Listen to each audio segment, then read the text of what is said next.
Beware of the hero or the Shero. Today, in this short video, I want to talk about how we can cause our loved one with a developmental disability to take 2 steps backwards, even though we're trying to be helpful. And some of you might have heard me talk about this concept in my ultimate guide to independence, and if you want a free copy of that, you can click the link below and I'll talk a little bit more about it at the end of this video. But I want to share a few stories with you, and the first story is really a story about me and what I've observed about myself, and this is particularly I think relevant for the season that we're in. We're going into the holiday season, and this is going to be a different holiday season for I think all of our families during this pandemic time frame. I know it's going to be much different for me and my family. We're going to have Christmas dinner with my parents because they're part of my bubble, but that's pretty much the extent of the holiday celebrations. And for many families, I imagine it's similar. But what I've noticed about myself during the times and the seasons when I go spend time at my parents' house, and maybe I'll spend a day there or a couple of days there, I very quickly drop back into my old patterns and my old routines of being a kid and allowing mom to care for me, allowing mom to do everything. And there's this learned helplessness that I quickly snap back into during the holiday period, or during holiday periods, during times where I go and spend time at my parents' place, and my mom willingly drops into that role as well, right? So I just noticed this about myself, and then I started noticing this with my sister, right? And I think this is particularly relevant for us to be aware of over the holiday season. So a second story for you, and I talk about this story a little bit more in the Ultimate Guide to Independence, is around my sister and my sister growing and increasing her capability and really her independence.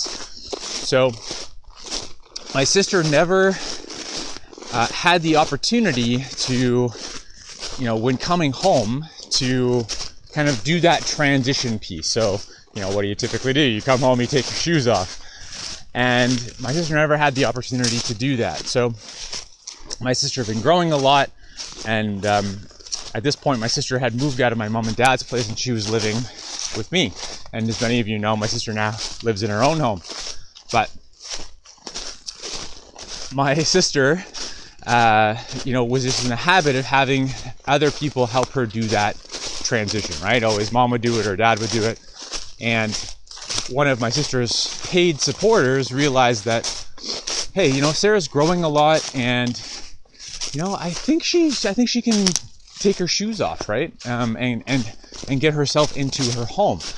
And what that meant was that it would actually give my sister more freedom and control over her days, because if she was able to take her shoes off when she got home and transition into life at home without a supporter being there, it would actually enable my sister to go out more and to not have to worry about scheduling supporters for the time that she got home, or to worry about somebody being there to help her get into the home. So there was some resistance because my sister had learned that she couldn't take her shoes off. But, the supporter encouragingly worked with my sister, and within, 2 or 5 minutes, something like that, my sister had her shoes off.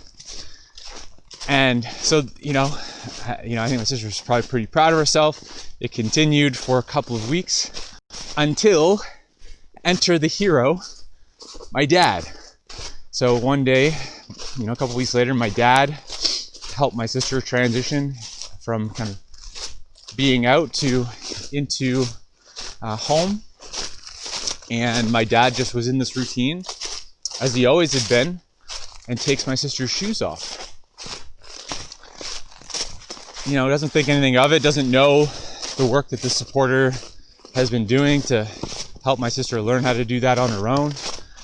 And after that, again, my sister believed that she couldn't take her shoes off, right? There was a lot of resistance and pushback, you know, telling this paid supporter, like, no, I can't do it. Like, you absolutely have to be here.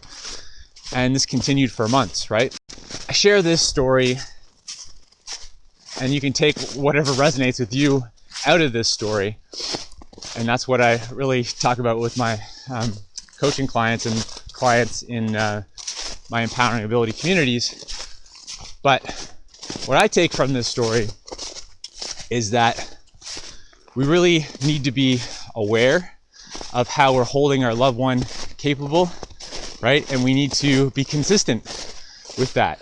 And we need to be communicating with others about the things that we're working on. And I know during this holiday time frame, we can easily slide back into old habits, old routines, and into the maybe some incapability mindsets and just automatically do things for people. But I think there's an opportunity for us to be more aware and intentional and holding our loved ones capable and being supportive, providing them the right support so they can continue to grow, and we're not taking those 2 steps back during this time period. And don't get me wrong, you know, we can bounce back from that and recover, and recovery time is different for everybody, but I wanted to share those stories with you and bring that into your awareness because I think it'll be helpful. And I'll let you in on a little secret here. Part of the reason I'm doing this video is I know that this is going to happen in my family. I know it's going to happen over the Christmas time frame with my sister being home for a few days. So I'm going to make sure that my mom and hopefully my dad and maybe my sister watch this video. So this one is for you, but also for me. So thanks for watching. If you're interested in the ultimate guide to independence, you can go to empoweringability.org/independence, or I've got a link below the video for you. You can click on that and get your free download. I'm Eric Gall. Scroll down, leave me a comment, and together, let's take a step forward.